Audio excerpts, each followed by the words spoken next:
هذه الشيلة من كلمات أبو سياف الشيخ جهاد الجديبي، إهداء لأخوه الكبير أبو صالح محمد علي الجديبي، ولزوجة أخوه بنت المملكة أم صالح أداء سميح الزيادي. يا الأخ الأكبر يا شقيق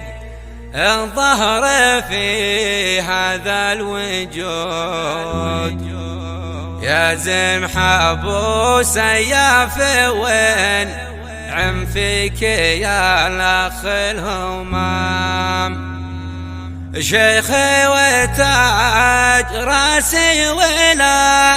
أنا شيخ فضله لي يعود، هو لابتي وقت الشدا يتزنح ظهري والعزام.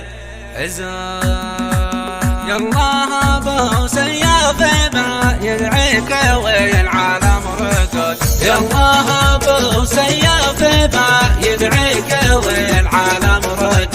وانت القريب من تسمع الداعي وعينك لا تنام، بك استطيع تقبل دعاء عبدك جهاد الله وجود، جب دعوات المضطر يا رحمن في الليل الظلام، خذ نصف عمري نذري له خويا الكبير يا الله وزود، عمره عمر يا الله وطول عمره خويا الفين عام، والعافية من روح ابو سيف لابو صالح تعود، والشر من روحه لروحي ربه ويحييه بسلام، نذرت نصف العمر وعزرائيل وخلق الله شهود، وطاعتك الاخ ابو صالح فريضه والتزام.